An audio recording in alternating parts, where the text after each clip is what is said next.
ko ñing fispono ñing ndollo tammo andu ndolla ñente ka tamanila o kuma ala baraka bake ha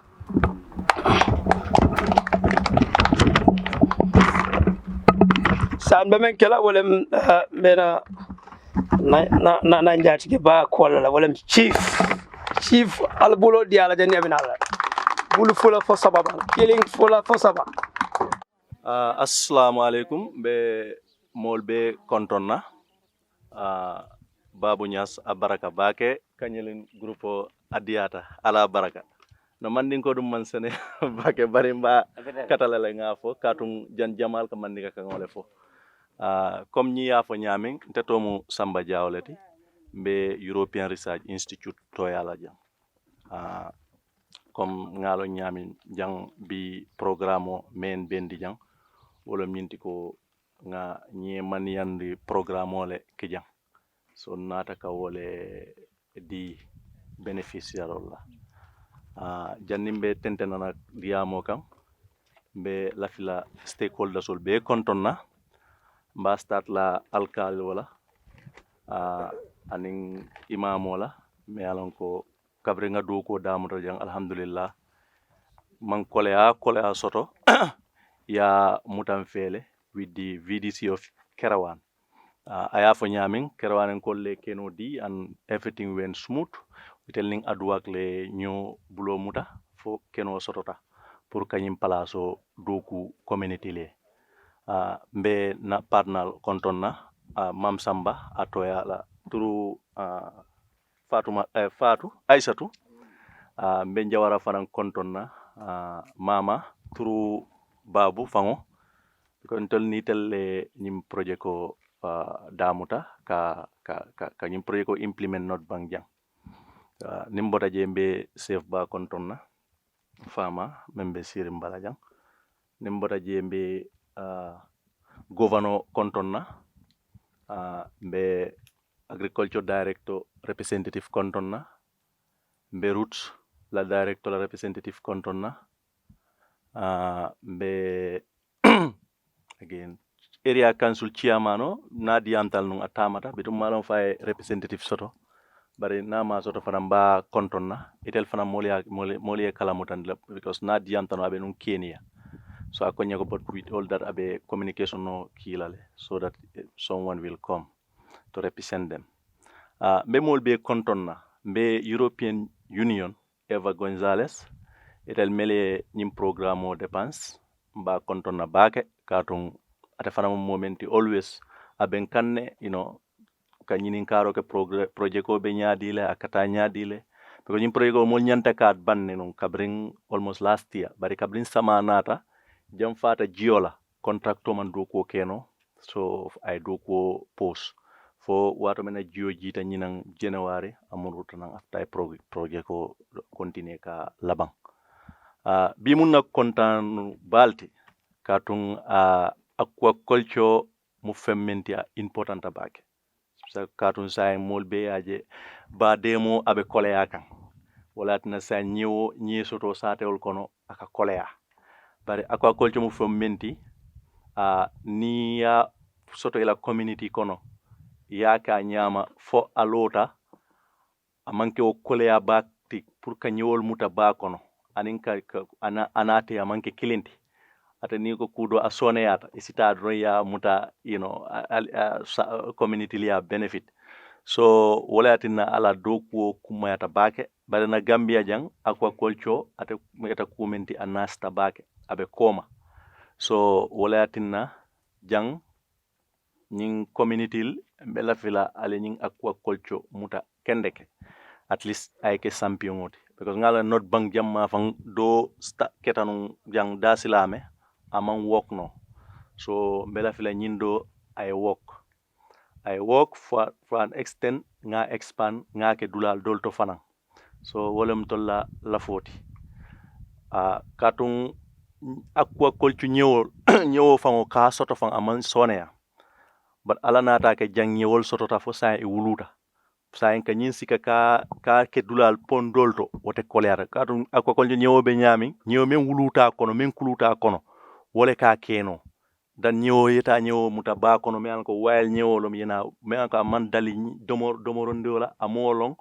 amang dali pour kake dulato ñewo ke rek wobu ka wokno so already opportunity bi janne fingalin sol already ñewol start takawulu fingalin sol bi jele so saying wolom ñinti ko ka ñilta adron ka dulal expand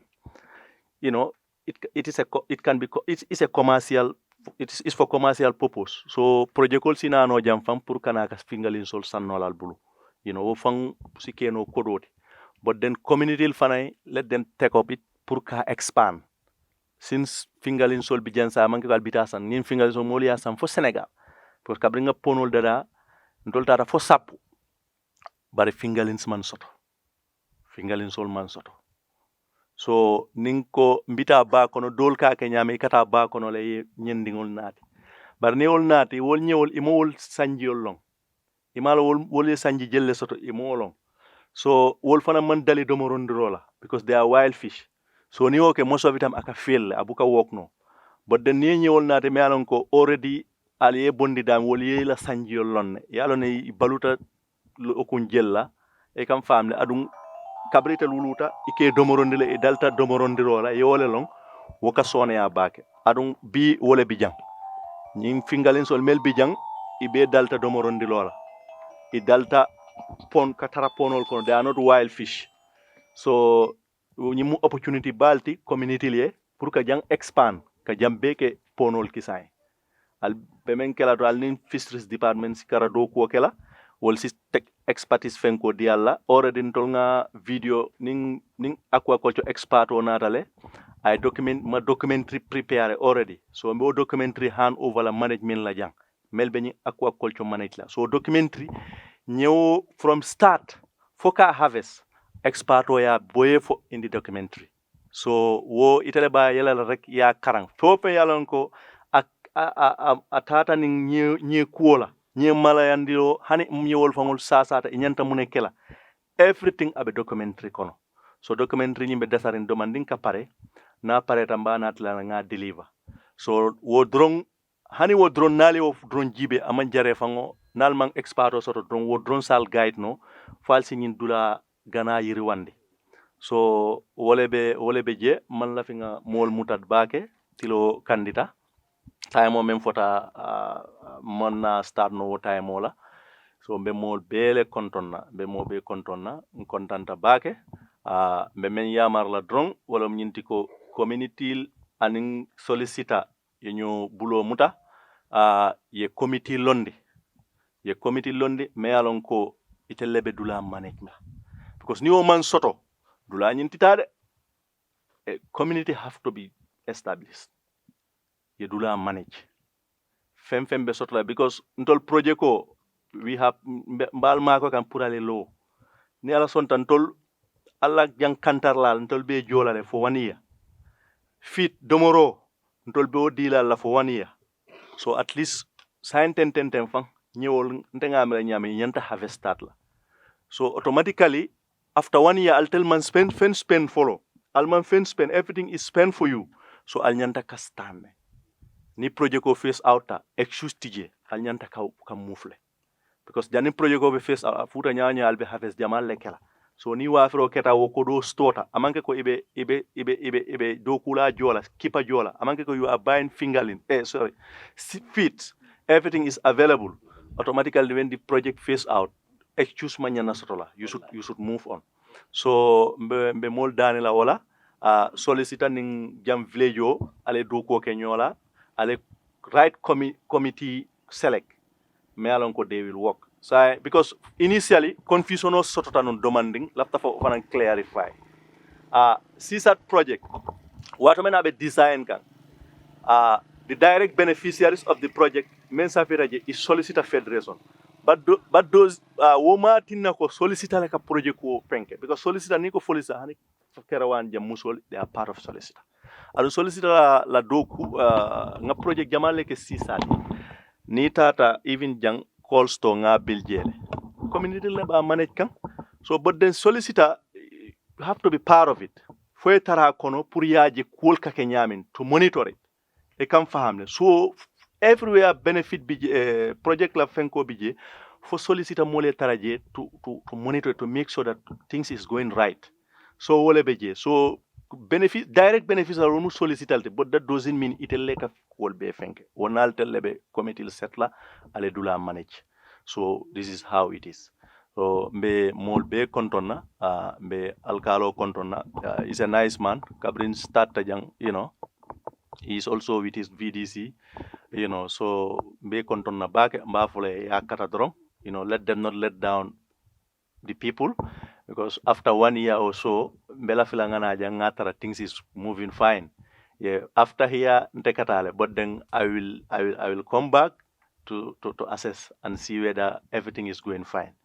Okay, Allah baraka bag. Thank you very much. Batulai. Benna gofono kontona Mohamed Lamin Sedikan. Benna kif kontona Alhaji Fabala Kinte. Be Sambanyol kontona. Benna Almamo kontona.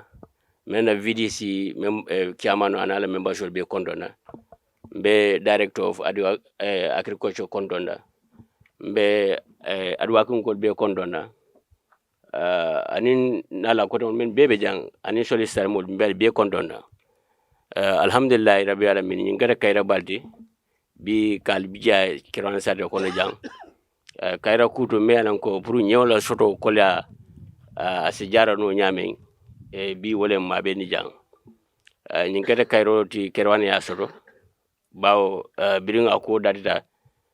nimen ya folo wala adwa ko kolti nata le ye kenoje nata na bulata ko kono fu nga be tama fo nga lolu la ka ko le nata keno ñindi pour projet to ñi sekeje yo mbe dimbaya to konton na jele ñi tendu men yalan ko to lele kenodi pour ñi projet to sekeje men kada alay fodoba sise la dimbalati anin naje bajo dimbali wolle dibaya fulo le la kenomi family fulo le kenobu je me yalan ko le ñindi pour nga projet to ñi keje kadu ning aron ni manson nu projet to ñi tina kenole je so si jay wala ngi tantu bage mbafule ala barka bage yo mbe molu fanan kondo no me mo yan ko be bulo be jin ko kono fo ala yake afrata ni temboto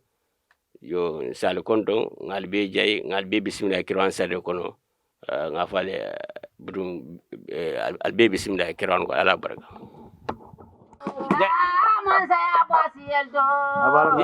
jalla baraka bake auzu billahi minash shaitanir rajim bismillahir rahmanir rahim be alkalo kontonna be luntam balu kontonna men nata nyim fe jam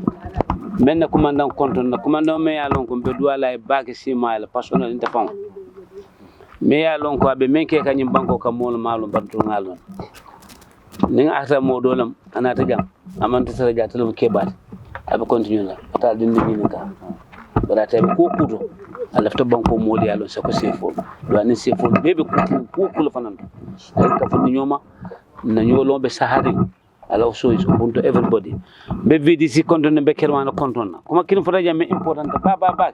wala ndula me melia dinna melia dula dinna mbol tentulam be jayna ka nema dula be tama lo to dula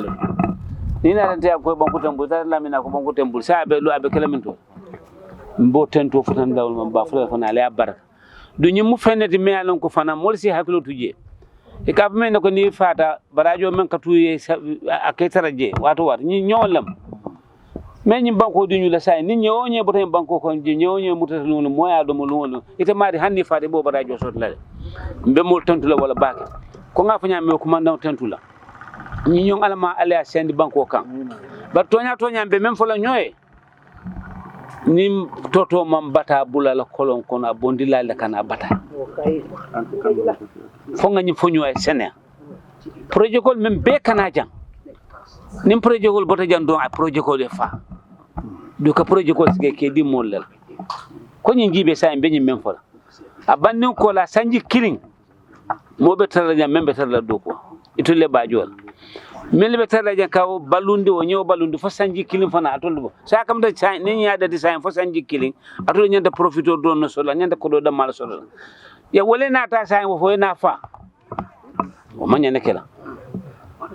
be ala tentule fanu ka fo ñame ñew membe jang ato si fanansi nya nyol wa fino be ko janne be sone ala ka samba do la loto ko ni ay man fa ne nyaw muta ba ko no ka samba na sa nyobe janna dalda janna hanni ya samba so ko ne be njuware nden ke je yake je nyobo le jasi balu no je bi ko abalu to marhalo lo kono be mul tantula wala be mul jeyla wala baki be ko men fa la la ka yen ko yon men fa nanji gambe dum wala nga kata ngana banko doku gambe dum wala nyil lo jang masa ko ndama nyil lo jang ni ñol siata ni na banko la nafat gambe di wala konto wala ñim dedaja ka dedaja pour mo le na yana sija ajibi abanya men sa mo do kana tinyanja ni fana ne mo be tare ñen fo faw ni na banko di yaati bar banko do te bulo la ño kan do ko fo ya kele doron fengo fe ite de fenke no le fagn ite de fenkata no le fagn o man koy ko fi melia sama na ñam bal tentu la baki and UN and whatever momo dun ta ko be tentula adu ak dum fana be manager mam samba mba tentula mba jay abakato mende janke bana tan banko kam fa anim biite ma bilani offshore Kerewan jam mam samba men ki alal ba jola wala ala belati wala nyam hanin to lakko to hausa sa musolo de abo lakko to ba ko fonto fana muskiti dum fana samba na kiti dula sa fana ka kele fana du lo important ba kunna ta be wala jang wala to man do ne muso samba ne muso be kiti ye muso ke kiti dumot muso ko modlo so naka ba fala kelo ko naka ko ye muso samba kiti la ka kam fa ba kala men fa ko modoro de mo kam ba ne muso do be kiti la no sinyo je bun ko no la na kacha asa fa mon problem moto sag sa mam samba nyo lew fanan kata ko sa inte sefo sakate si musu kilinta ka dundina ka kiti dumot bare ala be ko la bamba kala kiti defa du sa mel be jo folo tuje so ni to leja wala na manke je folo du la do li commencer ba sa tan da jam fanam ba kala jel ba malaf kiti dinne fa du malafi bondo so na fadare sina muso sendi je muso la su al su lo nya banda do ay fa be ko mo isa nda kala je ko reng du nga fo mba 50 na jam musolu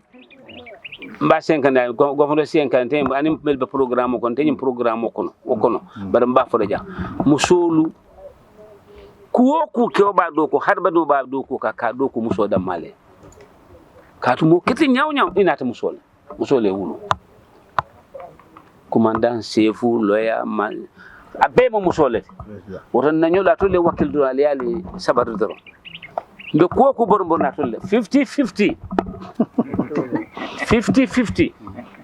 wallahi entela muso kam men kenye ministre ni alate mangalon bunkon bari ke ni muso 50-50 bunkono dingo 0 sal haglo to de ni amo 50-50 muso ni ke wala nyinte ko ki muso si do ko menno kana tabul ala musiala ya di ke wala dun ke wata do ko kenola be nyinala bara kana ta futu bunkono to la dino mon so ala misil me man so ndeng muso ya marra wala du ma fo fanan nyama ala baraka be mol be tentula commandant be mol tentula almamo be tentula nyim ya fo nyame be kato be kala nyebalu jang ba katala nyebalu jang fo janka fo ngana dol fanan lo dula doto inshallah bada la doto ko fanan be tentula be jayla ba ko be duale fanan personnel banko ni alma sumala alma fala kayrola alama salli ala muhammad wa sallam jigéen ñoom seen fa pour ñu gis ne rek lii ni doon na loo xam ne li lu war a continuer warta am fii ñu gis ne dëgg yaatal nañ ko ba yeneen place yi nga xam ne ñoom amaguñ ko woon ñu try ba am ko léegi bon si gàttal rek dinañ mën a dem si ki nga xam ne moo fi teewal director at work madame Aïssatou Ba bismillah commencé dolling at work la commencé ñola so to tambi dañ ñaro pour ado ko wala so fola na fo a commencé fo say ñol sama nang be malandi kanje say so wakama kontanto wala bak so ndebe mi yamaro dila ndala kafo molla wala mi ndiko besi lo nganto sidinga jeko ni ayta anyande tala nyami ko so ñin nafa wara batale yembire say ñola ko be damin do say la ko lata bakel so yimbe kala ñe kule di malon ko be ni ko sona da ni mundo barni alendema nga ko to boro inda to boro lo nyame so ate je ko ate gele ko comme jandama Kerewan dam mala ni ko na fa dan jan be Kerewan dan wala be Kerewan dan be fa na fa soro no so kama be satra nga kata yani molum fo mi alon ko be nyande bulu dum no bulu be do kulan be Aquaculture adwa governor of the chief be sinyo ma ko ngaje ko ni projet ko ay tan de tala nyame so samba be samba ten la bak mba jayla ada kada bak ni ko konal so bri ñu commencé dal ay ko do mi ko ja warta bakal so kama mba ten la mba jayla ani mo ko tan ken sol mi alon ko be ye dadu ñi malande la ala pour ka ay lo so be ten la be jayla so de ko dan da bak so ko dan mi alon ko de mo adan wondino so be su doa ke yanni be janjina pour ñu projet ko ñu fo la sen de ma central kana do ko mi satina ko sitinya so mbo ja da doa da na jama bu sok so mo ko mo dan la jenne ala barak of the area council, solicitor president, members of the village committee development and solicitor cooperative federation, representative of ERI, European Research Institute, invited guests, ladies and gentlemen, all protocols duly observed. Thank you for inviting the European Union to be here today. It is an honor for me. My name is Evangelina Blanco, and I am a program manager at the EU delegation to the Gambia. And yes, it is a real honor to be here and hand over to you these aquaculture facilities. I was here a few months ago when the construction was being initiated, and as time passes by, we come now to give it to you. But let me give you a few elements of context. This project, it's called CESAD, Circular Economy in Sustainable Agricultural Development. It's part of a larger program that the EU, the European Union, has decided to fund to the Gambia already in 2017. So we are talking about 5 years ago. So this big project of 20.5 million euros, so that's 1.2 billion dalasi. The title was or is Agriculture for Economic Growth and Food Security, Nutrition to mitigate migration flows for the Gambia. And this project is part of the 11th European Development Fund, so the EU funding and of the allocation to the Gambia. The project has three components, one with implemented by the Food and Agriculture Organization, FAO, called Agriculture for Economic Growth, another one on implemented by the World Food Programme on school meals and disaster risk management, and then a third component implemented by NGOs, ActionAid, Action Against Hunger, SOS Children Village, and this project of implemented by the European Research Institute. The overall program intervention was designed to take into account the potential of the agriculture sector in the Gambia for inclusive growth, and also to improve food security in the country and reduce poverty. Indeed, this project recognized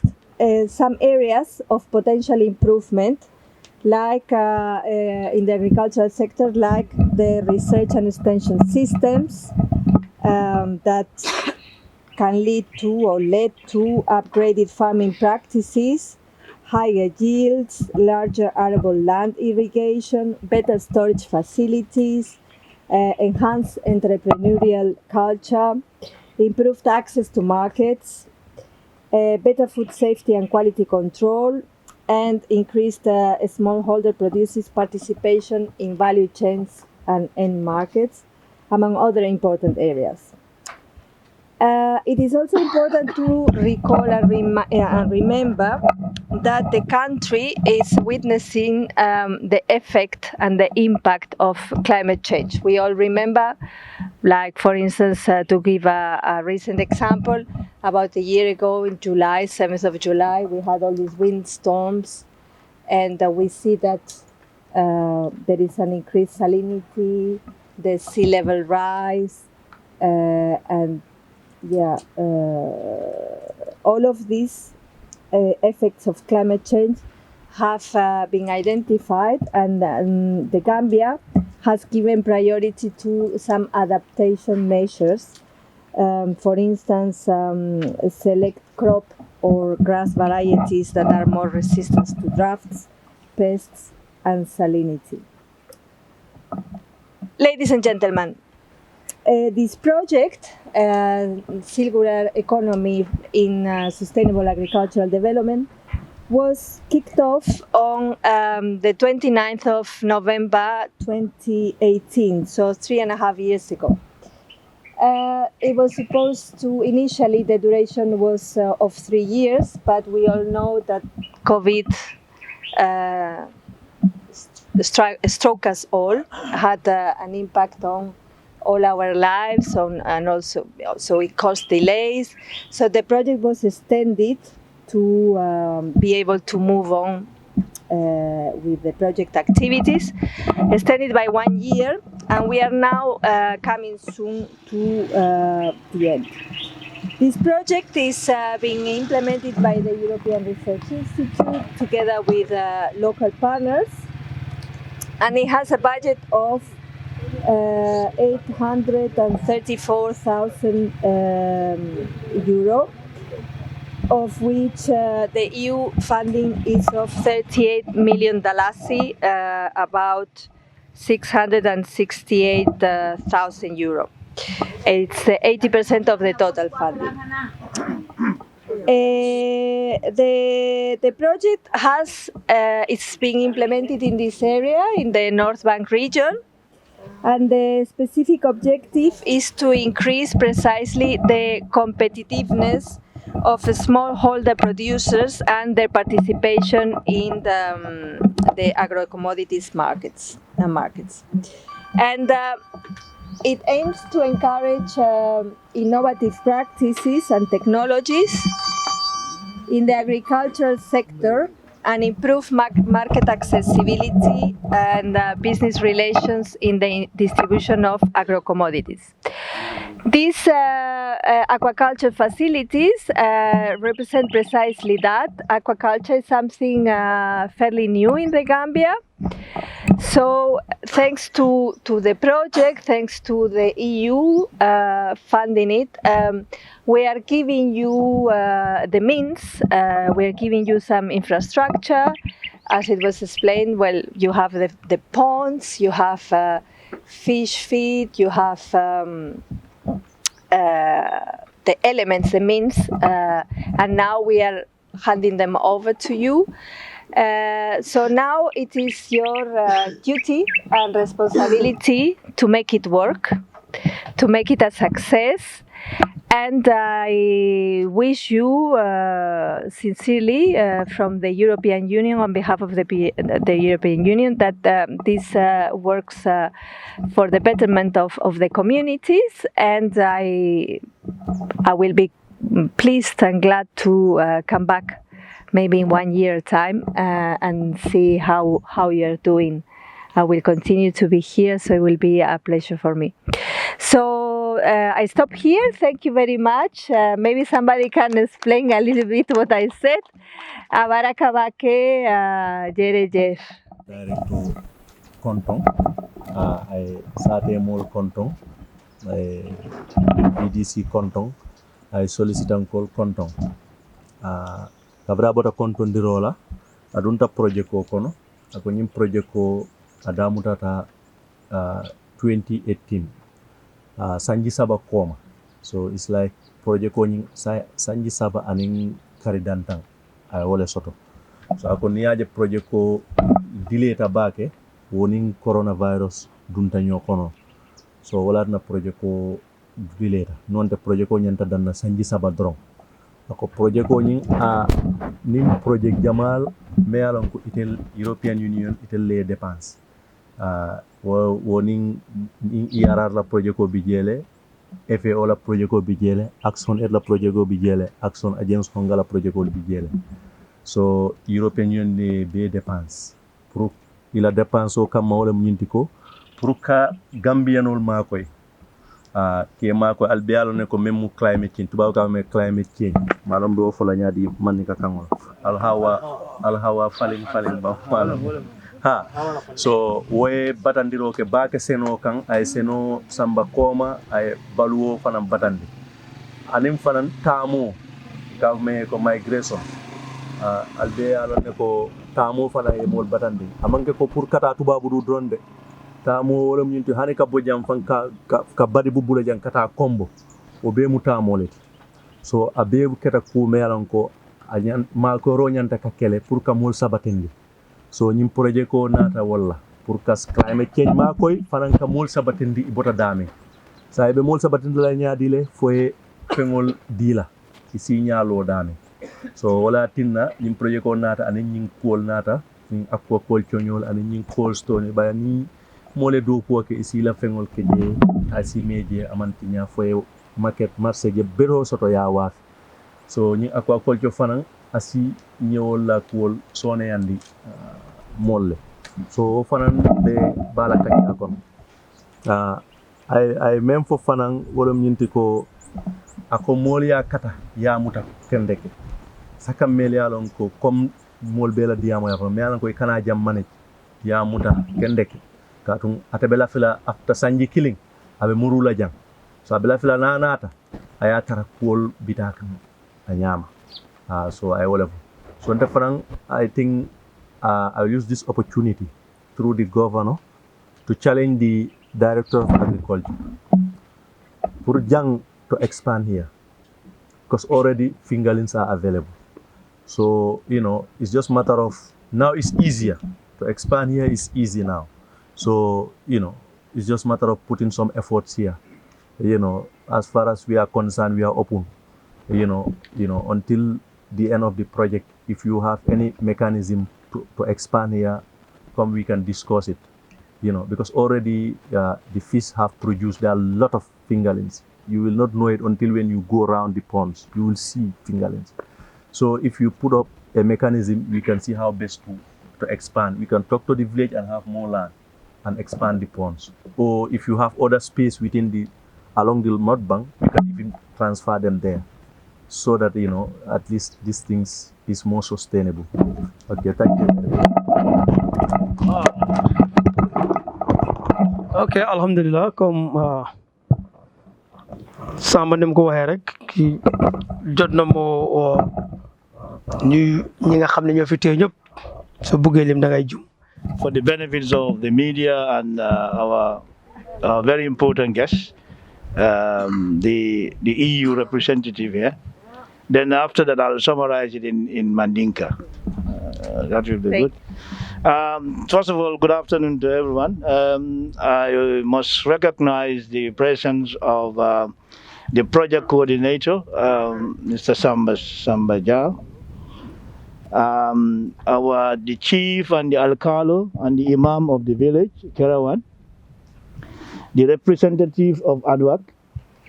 the representative of Njawara Training Center, the agricultural regional director, the roots representative, the beneficiaries, the solicitor team who are here present, and all other protocols duly observed. I'm very pleased today to be here to see the handing over ceremony of aquaculture fish pond, which was sponsored by the European Union and coordinated by Mr. Samba Jao. This is an important event, and it's one of its kind, as far as I know, in this region. And it will bring a lot of benefit to the people of Kerewan and across the region. We thank the EU for funding this important initiative and the new innovative ideas that they brought to this country. And we all know the excellent relationship that EU and the government of the Gambia, under the leadership of His Excellency Adama Barrow, we appreciate all your efforts that you are doing in this country, and we continue to seek support from EU to continue supporting the people of this country. This is a very important initiative. As we sit here today, we will recall that the fish are scared in this country. The price for fish is escalating, and to minimize or to reduce that is to create such venues for people, especially the poor people in the open areas. And we thank you for that. We also are seeking more support if we can have expansion of such projects across this country or even across this region. It's a good thing to have this, but if it is not properly managed, it will come to zero. And the project director, Mr. Samba Jao, has alluded the importance of sustainability of this project. We cannot allow this project to fail. And I give that responsibility to solicitor. I give the responsibility to the village people in Kerewan. And I give that responsibility to myself and the chief to make sure that this project cannot fail. Because if this fails, it will be a very big disappointing for the entire region and the country. So it's going to be a waste of money, waste of resources, and waste of energy. For 5 years planning, which comes to zero, will be a disastrous event. So we will not allow that to happen. As far as we are here, we are living in this region. Can assure you that we will do our utmost effort to make sure that this fish pond is sustained, and when you come back next year or you come back anytime, you will be proud to see how these people manage it. On that note, we sat for a long time, and the sun is very hot. But I have to conclude that we are very appreciative. We cannot express how joyful I am today to preside over this handing over ceremony. For that, I thank you very much. Assalamu alaikum mba molbe kontona mba ko soutien la demandin drong mom bebi jambal be kontona al tolna konton la bi mu kontan ku baldi ni sifa ka soto sa to warando banko ka mansia so mbe na meni ya tinna foni soto da jang wal menketa EUT itol European Union wala marta wala ma koy kodoto o jorangol to kanyin nye mutadula de la jang kanyo malayandi nye malayando dunga mandia because inyanta hakilo la bakale nye ringol le bijang ika domoro kele den ning na fata wala dro jama bale be falaje so nga enara mem fanam fo wala mko for sanji killing ni pon ni fish pon ya dinna sanji killing nde daban sikala kuntu. So sanji kilimu ninga nyewo muta nga wafi akodo nying atol letam so wale atandiko ye nyuni exam bal dintola tubabol ka ko me examo katum sanji kili ye bulu tanim fulo lo nyokan imantra fenna just ka kodo muta ye na di la ko fanga ya mara ma mara no ko do be banda be kala mashi bolti so mbe mo be ya mara ko nkanam fam malundi nga banko mal Aleykum salaam. di jiital nuyoo bi ci suñ njiit li nga xam ne mooy CESAD project di Samba Diawo ak européen yi nga xam ne ñoo ko sponsor maa ngi nuyu alkali bu Kerewan di nuyu imam di nuyu chef di nuyu director agriculture di nuyu gouverneur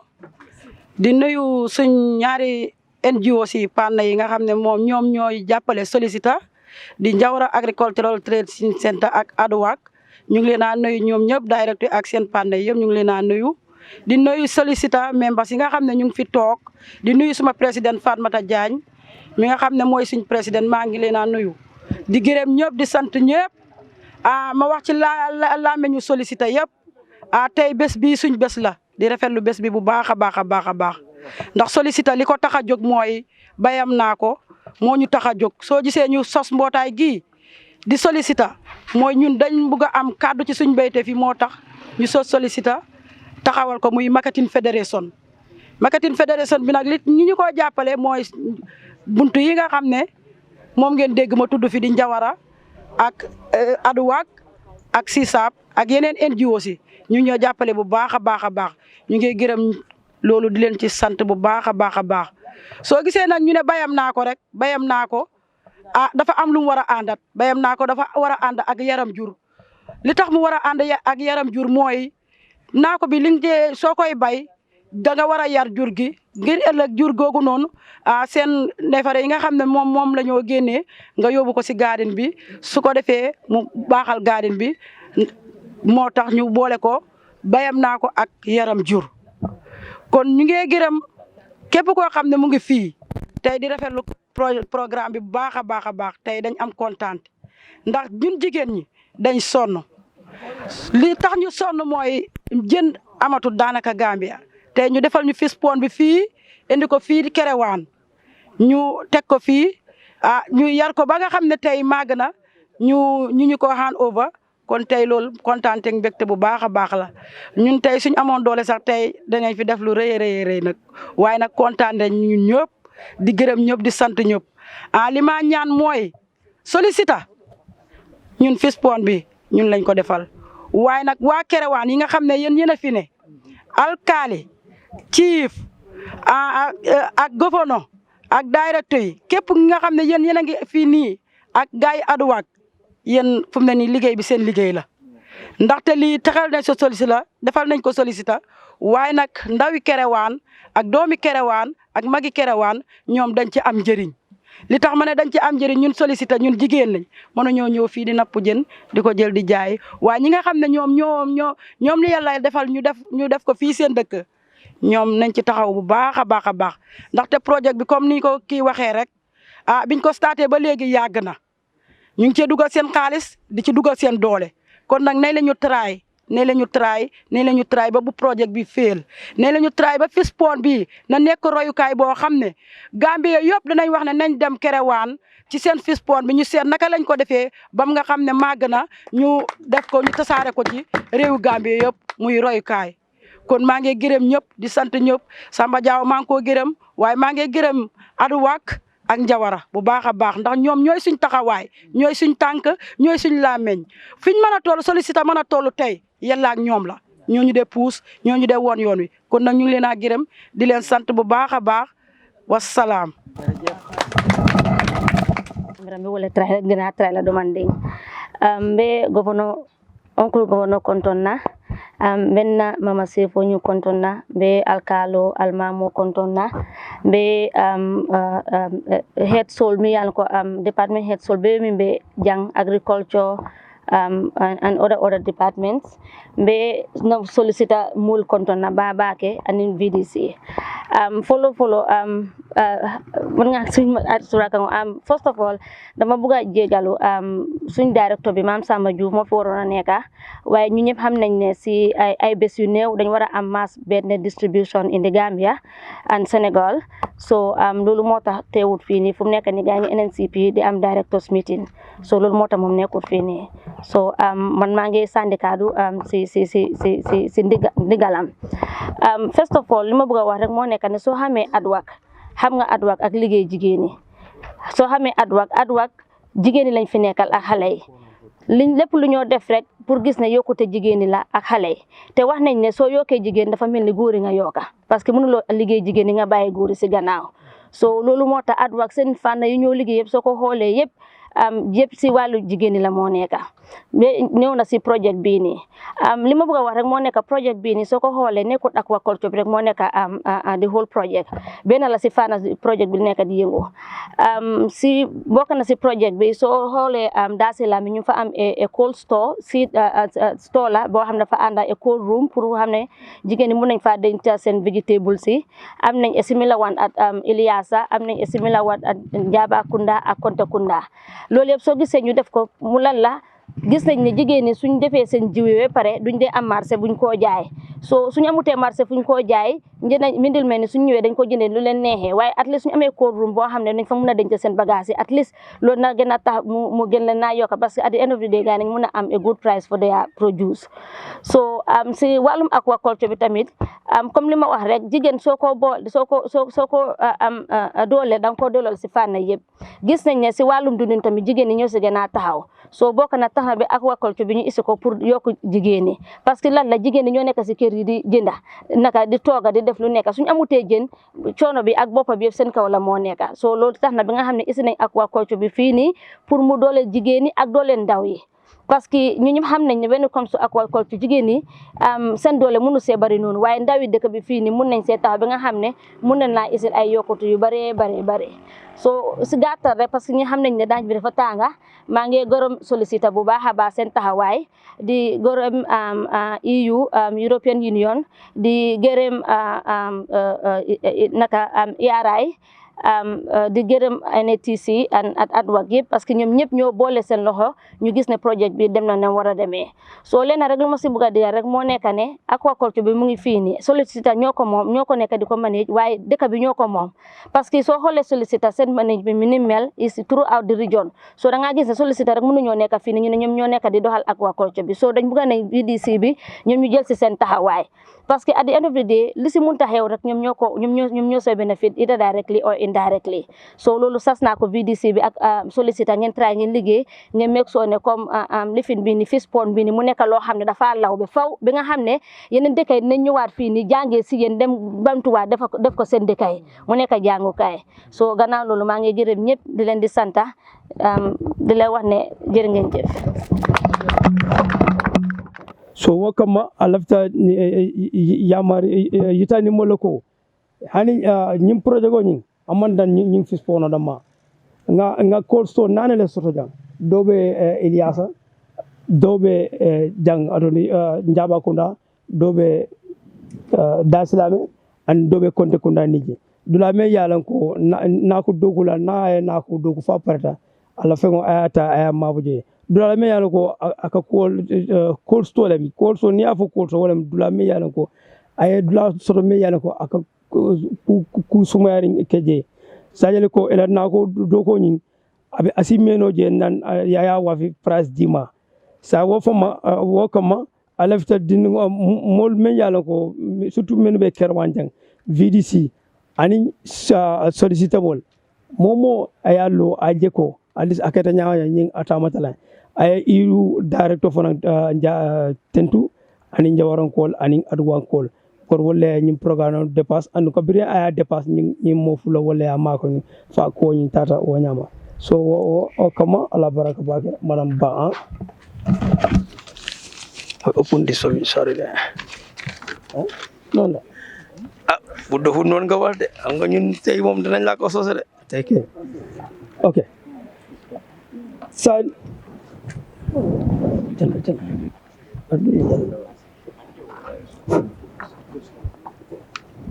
san bena Eva Kumandila, a fango fanang Diamond. Evo Banjaling. Yes. Gonzali. Madam, you're most welcome. Piso gisee mu war a ñëw mooy pour mu ñëw wecceeku jaww ji mooy climate change. Climate change suñ ko waxee nekkul ci wecceeku jaww ji waaye dem na ba nga gis ne nit ñi nga xam ne ñu ngi béy ko place dem ba beneen place dañoo migrate ifin béy ko fii sax dem ba Kombo sax léegi daal day xatal li nga xam ne moo nekk suñ waruwaay bi. léegi si gàttal moom Samba ñaax na nit ñi nga xam ne ñoo fi nekk surtout buntu bi ñëw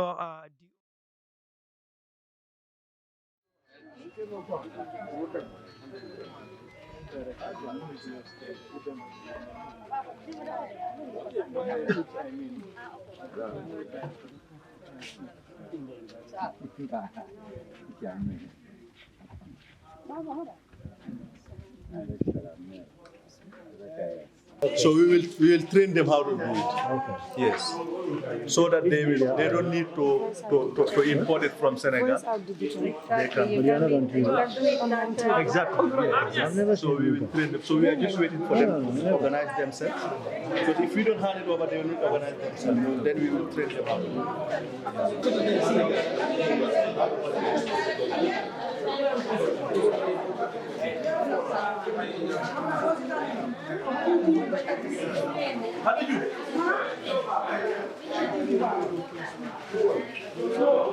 Tegal sa loxo foofu caabi.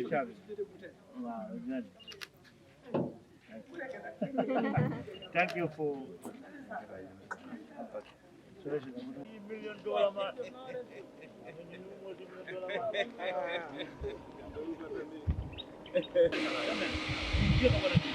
You know, as a company,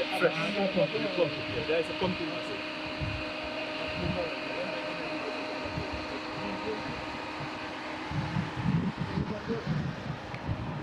How deep is it? Huh? Very deep.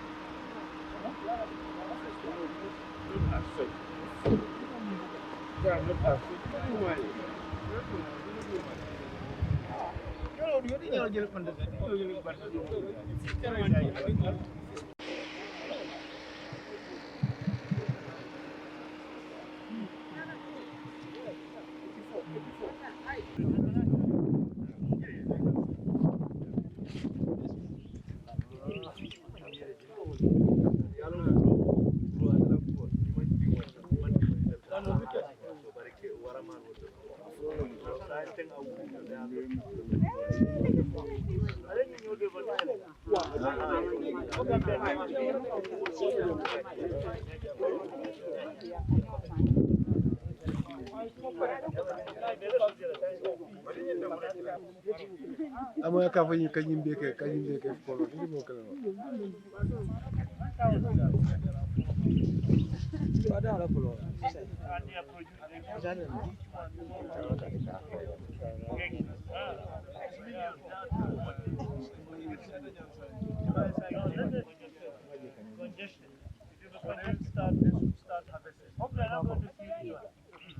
There is no cannibal.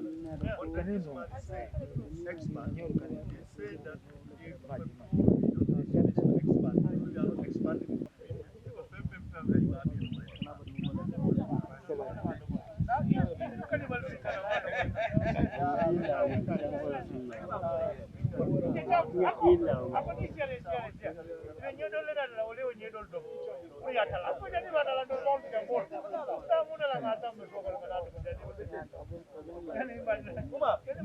Jala hebota ko jala. Haydi jala. Otom. Beddo le laar.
Wannan ba ke da wannan fara. Abu sai mutum. Ta ke gaji. Wala. Wala.